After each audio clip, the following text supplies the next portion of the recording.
具体的なイメージを持って日々絵を描くってことが実は超大事だよっていう話なんですよね。漫然とやることそのものをやめないと多分漫然と405060になっちゃう。大体多くの人がね、漫然と生きてるから、漫然と絵を描いてるから、漫然と時間を過ごしちゃったから気づいたら今になってるみたいな場合が多いわけです。だからそれはね、僕はね20代の人も言いたいんですよ。大事なことは去年と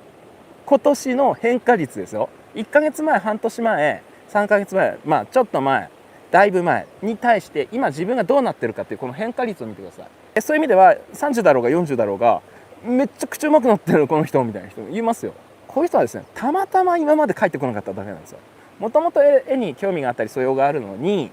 たまたま描いてこなかった人、すげえなんかハマったな、めちゃくちゃうまくなったみたいな人もいます。逆に言うとそうでもないんだけど描いてる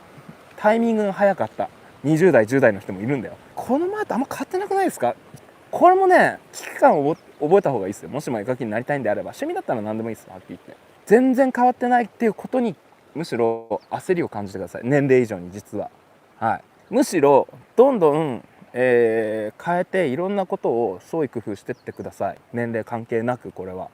僕はもう20代の時からそう思ってるし、今もそう思ってますから、去年よりは上手くなってると思うし、3年前ぐらいの自分の添削見るとね、全然違うと思うし、自分が上手くなるような添削の仕方をしてます。ちょっとずつね、鉛筆を変えてみたり、コースの内容を変えてみたり、いろいろね、ちょっとずつ工夫しなが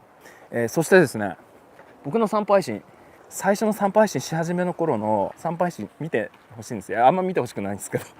今がうまいとは言いませんけど、この喋りがね非常に拙いというかひどいですよ。多分もたもたしてます。僕この散歩配信始めて本当良かったなと思ったのは、講座の方の多分話が聞きやすくなったんじゃないかなと思う。最速本のね教えてる2017年、あれもねいい内容を教えてるのはね、内容に関しては当時からいいとは思うんですけど、ちょっとテンポがね、話のテンポが悪かったり、ちょっといろいろもろもろ良くないところがねあるなと思います。それもね、やっぱこの散歩配信で鍛えられたことによって、講座だったり、オンライン添削だったりオフ会で教える時の、話し方がやっぱりね、いっぱい喋れば喋るほど、もうね書けば書くほど上手くなるし、喋れば喋るほど喋りは上手くなるし、飲めば飲むほど強くなるって水拳があるじゃないですか。それと同じようにやっぱやればやるほど大体のものって上手くなるんですけどとかね。だけどその時にやっぱ一個一個ちょっとずつね工夫したり考えながらやるっていうことと、あと結構別のものがねこうやって生きてくるんですよね。散歩配信がまさか講座で教える方に役に立つなんて思わないじゃないですか。そんな感じで自分にですね揺さぶりをかけたり違うことをちょっとずつやってみたりしてね、見るのはいいんじゃないかな。最後にね、これも大事な話ね。今日の話がいや私はまだ20代だから大丈夫だ、今日の話聞かなくていいやっていう人、要するに何かのエピソードを聞いたらそれを自分事として捉えて、焦ったりとか自分に葉っぱをかけたりとかできる人と、自分は関係ないやって思う人、そのいわゆる臨場感というかリアリティ、自分の中での話のリアリティが何かの時にある人とない人の差が、それが積もり積もって今の年齢になってるんですよそうわかります？ここが根本的な話なのね。根本的なその原因が解決されないのに、なんか僕の話を聞いてなんかそれ風のことをやっても結局自分の身になんないんですよね。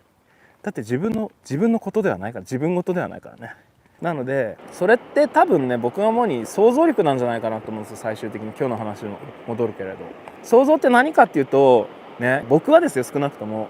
20代前半の時にも40、50の時想像してて、40、50の時に嫌な人生送りたくないなと思ってました。正直やっぱ嫌なっつうのはつまんない人生ですよね。やりたくないことやる学校みたいなところにずっといなきゃいけないみたいな、やりたくないことやらされて、自分が尊敬したくないような人間の言うこと聞かなきゃいけなくて、よく分かんないシステムでその言うことを聞かなきゃいけなくて、なんかそういうの俺大嫌いだったんですよね。でそうすると、それにならないためには、僕ね福島の山奥出身だから、このままだと福島に帰って学校の先生にならなきゃいけないとねっていうような雰囲気があったわけですよね。でそれになりたくないから大学の時に頑張ってたろうし、ちゃんとアニメーターで食えるように、将来嫌にならないように、もちろん目の前の絵とかねアニメ好きだし楽しいですよ。だけどそれだけじゃないですよね。一番はやっぱりつまんない人生を送りたくないっていう想像をしながら、そのためには手に職目の前の技術を吸収する、それこそ将来をイメージして想像する、それでもって20年やってたわけです。年齢って実は関係ないんで、20代の人って死に潜るようになるし、40代の人だってそろそろ焦ろうやって言っても焦んない人もいるし、もちろん40代で焦る人もいるし、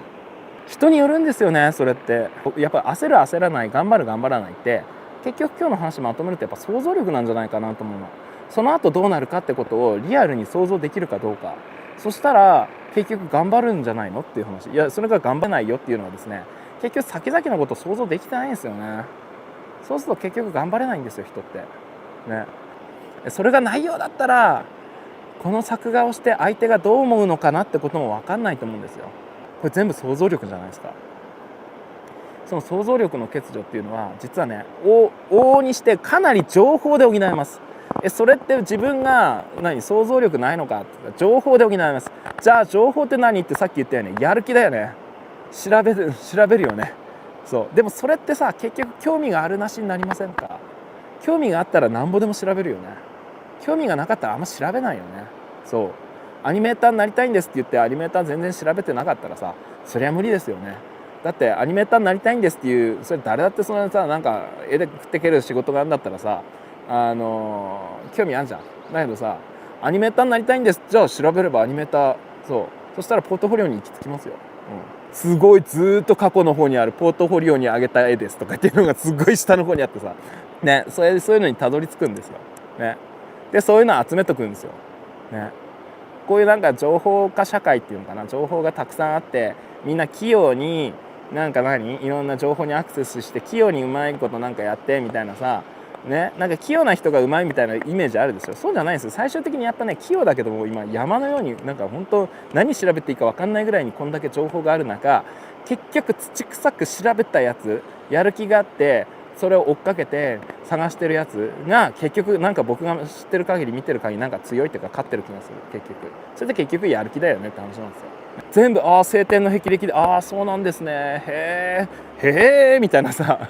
初めて聞く話が7割ぐらいにしたらまずアニメーターになることをやめた方がいいです。一旦情報収集しましょう。そう僕の話が6、7割であとの3割を埋める、